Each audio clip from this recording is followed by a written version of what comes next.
మత్తయి సువార్త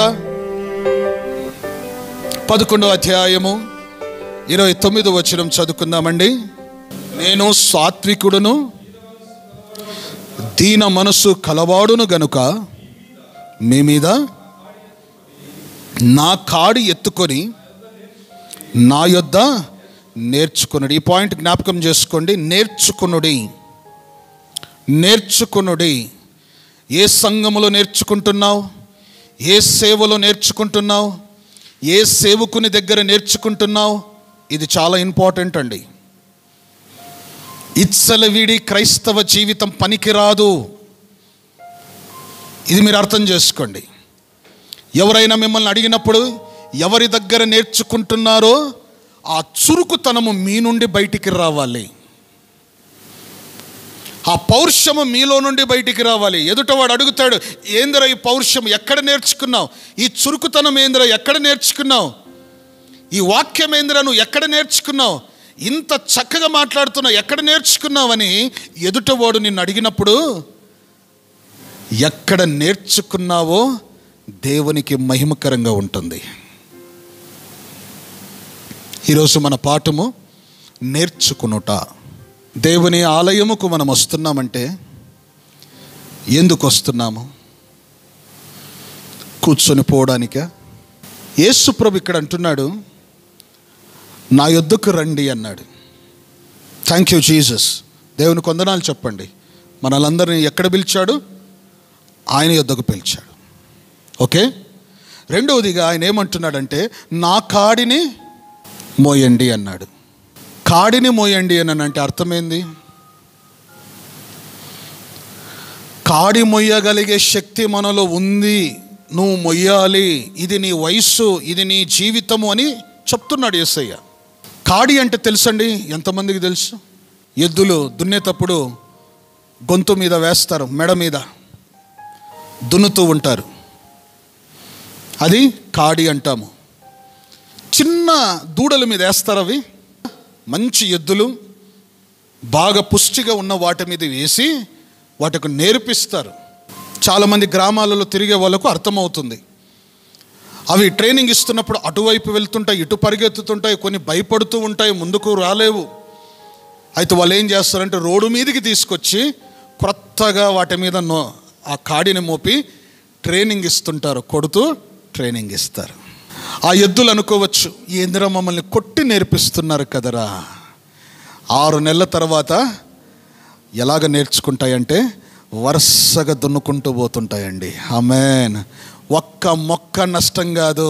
చూసారా, అడుగుల మీద అడుగులు కరెక్ట్గా వేస్తూ ఆ ఎద్దులు దున్నుతూ పోతూ ఉంటాయి. పొలములో నష్టము తేవు, ఏ మొక్కను తినవు. క్రమముగా వాటి పని ఏమిటి?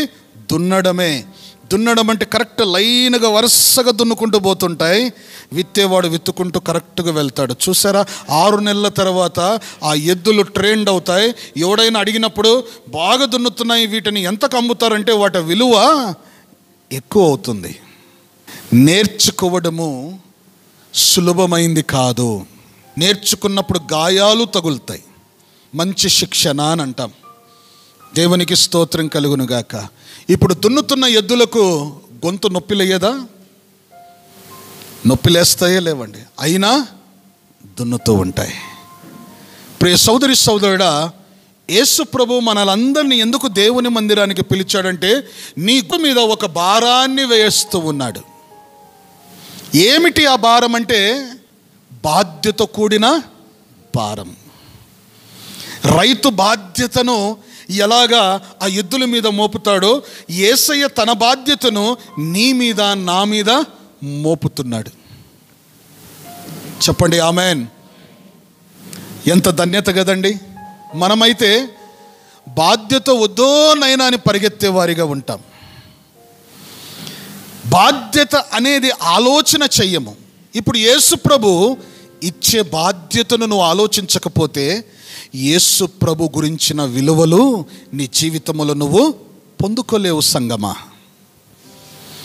సంఘములో ప్రతి ప్రజలు ఎందుకు రావాలి దేవుని సన్నిధికి? సంఘములో ప్రతి ఒక్కరు దేవుని మందిరములు ఎందుకు కనబడాలంటే ఆ ప్రభువు ఏమి ఇష్టపడుతున్నాడంటే నీ మీద ఒక బాధ్యతను నీ మీద మోపాలని ఇష్టపడుతున్నాడు. ఆమేన్.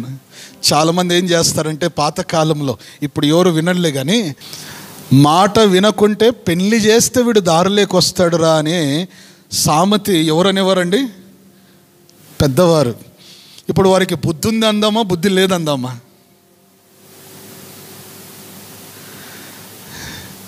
ఎవరికి పెళ్లి చేయాలి?